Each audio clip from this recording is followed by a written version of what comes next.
Hi, I'm David from TopGear Singapore, and as you all know, us petrol heads love a fast wagon. So when the opportunity arose, drive the Skoda Octavia Kombi RS up into Malaysia. Straight away my hands went up, right? But Cliff is along for the ride as well, and we had to draw straws, and not because I'm the shortest or anything, but I ended up with the biggest car here, the Skoda Kodiaq RS. So as you can see, the Skoda Kodiaq is it's actually a 7-seat crossover type vehicle, but on this trip up we only carried about 4 to 5 at any one point in time. So I converted the third row into a full flat area for our barang-barang. Well, I've dropped off the rest of the guys at the reception already and only my stuff is inside. So let's just take a look at how big the boot is. There we go. And it's deep enough for somebody like me to really have problems stretching out for. So you know, I kind of thought that I was drawing the short straw by picking up the Kodiaq RS instead of my favourite, the Octavia Kombi RS. But it turns out I've actually come to enjoy this car quite a bit. Let me tell you why. Well, I'm not built very tall. And this car sits really high, so it's actually been giving me a great view out. I mean, we are driving around in Kuantan. Traffic is quite heavy. It gives us good sighting for obstacles ahead.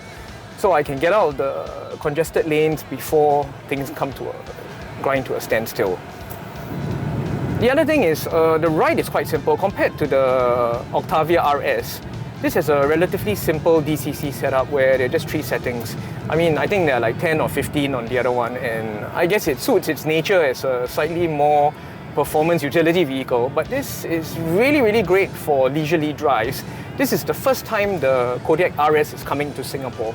The previous model was actually a turbo diesel, and well, we know where Volkswagen has gone with diesels in its model lineup.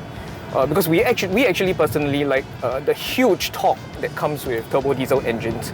In this case, we are told that the new Kodiaq RS with the petrol engine is actually about 60-70 kilos lighter than the turbo diesel equivalent. Even the gearbox, the 7-speed DSG, is lighter. So it's supposed to make for an altogether more sprightly performance, even though I'm sure it's quite difficult for a turbocharged petrol engine to match up to a turbo diesel's absolute torque.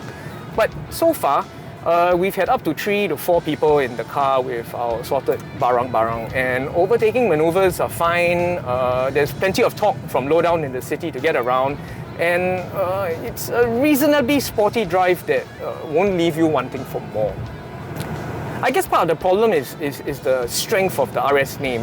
When you hear the letters RS, right, the impression is that, oh, it's going to be a really hardcore sports car. But in this case, it's a fast, it's a very effortless and very comfortable, all-rounded cruiser that will take you, I mean, as it has done, it's taken us cross-country from Singapore all the way through the second link checkpoint and across, I don't know, 300, 400 kilometers that has gotten us to Kuantan. And we've gone through all sorts of roads. Good roads, bad roads, narrow roads, fat roads. Oh no, well, I mean, there's no such thing as a fat road, but you know what I mean.